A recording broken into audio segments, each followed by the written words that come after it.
Have you ever poured your heart into explaining something only to watch eyes graze over and the opportunity quietly disappear? You clarify, you appeal, and maybe you even raise your voice, but nothing moves. Now picture the opposite. You speak calmly, the room becomes still, people lean in, and when you finish, they act. They agree, they commit, and they follow. What changed?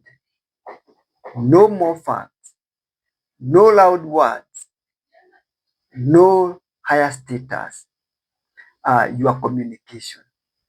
So today, I'll share with you some of the tips to persuade powerfully, without manipulation, without tricks, and using honor, respect, emotional clarity, and even the psychological truth. Because real influence is not control, it is connection. People want to be felt. People want to feel heard. The ground of effective communication. The first thing when you are communicating with people, the first thing you must do is to honor them and respect. How do you show honor and respect to those you are communicating with? Persuasion begins even before you open your mouth. If someone doesn't feel respected, they will resist you, even if you are completely right. And remember, in communication, people are not looking for how right or wrong you are, but what are they looking for? Are you listening to them? Are you taking into account their feelings? What does honor mean? Seeing their dignity beyond their disagreement, acknowledging their experience, even if you disagree with their conclusion, listening deeply before speaking broadly. We have to learn the art of communication, and it starts with leaning on, listening to every word. You learn to listen with your body, listen with your eyes, listen with your mouth, and have the full attention of the person.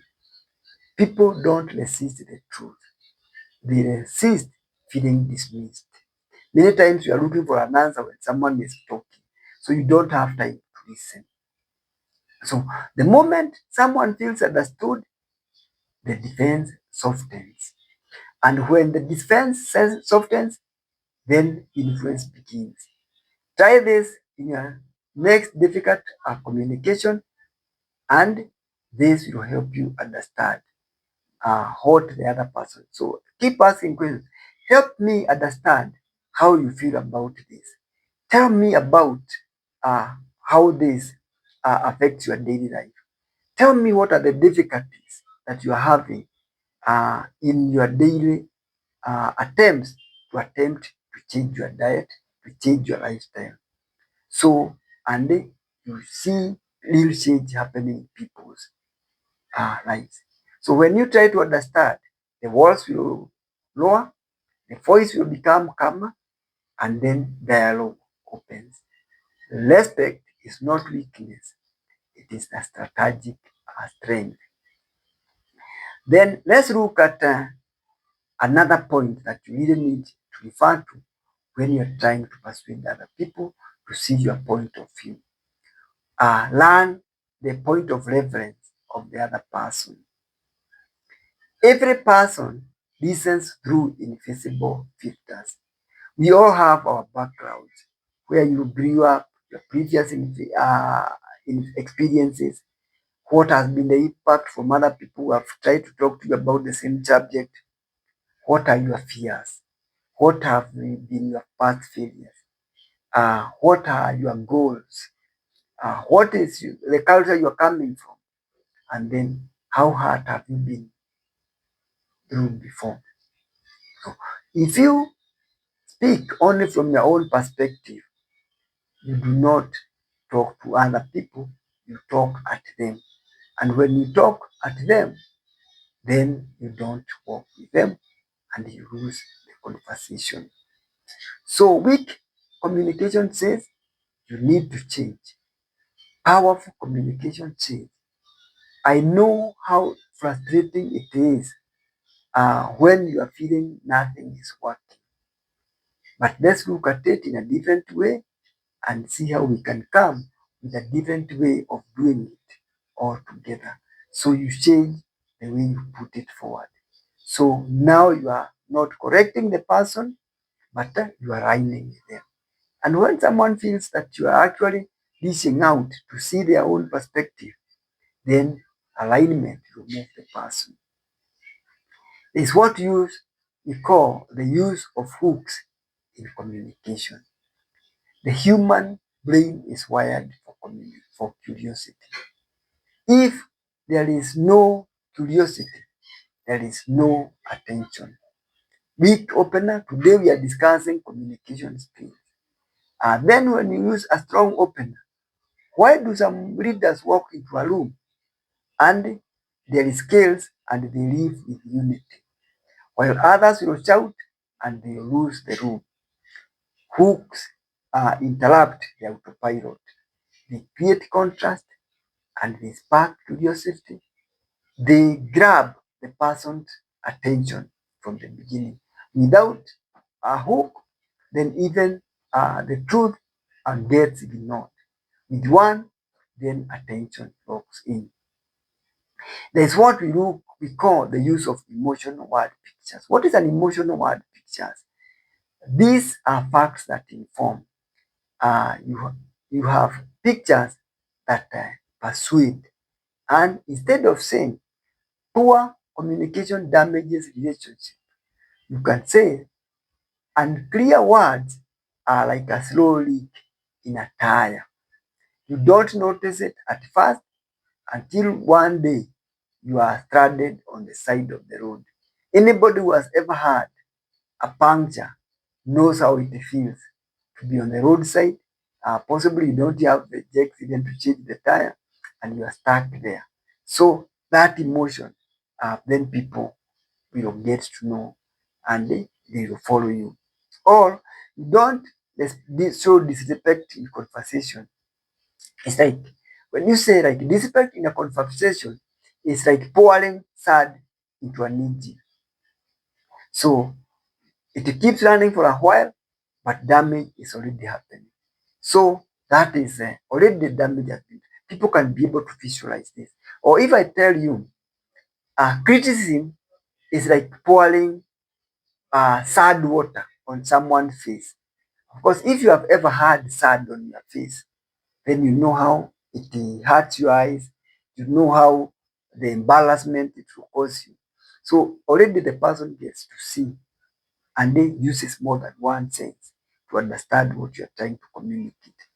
So metaphors, that emotional word picture bypasses resistance. And so they try to go straight to the memory. Many of these emotional word pictures we can relate with. The mind can forget the bullet points, but you remember the pictures. For example, if, I tell you, criticism is like pouring sand on your face. Many of us can relate to that. You know how it feels when sand is poured on your face. Or in every conversation, there's always a gold nugget. You know how important gold is and how a small nugget of that gold can be. So if I say this person talks to you and he gives you some gold nuggets with you, so you know this guy when he talks to you, he lives with you with something very valuable. So when you want to listen to him, you pay attention because you want to remain the gold. So motivation is always moved. People are always moved by two things: their fear of loss or desire for gain. And the fear of loss moves people quickly, but desires for gain sustains for sustain the movement. Of course, when you are scared, you act, but fear only lasts for a short time. But gain is sustainable.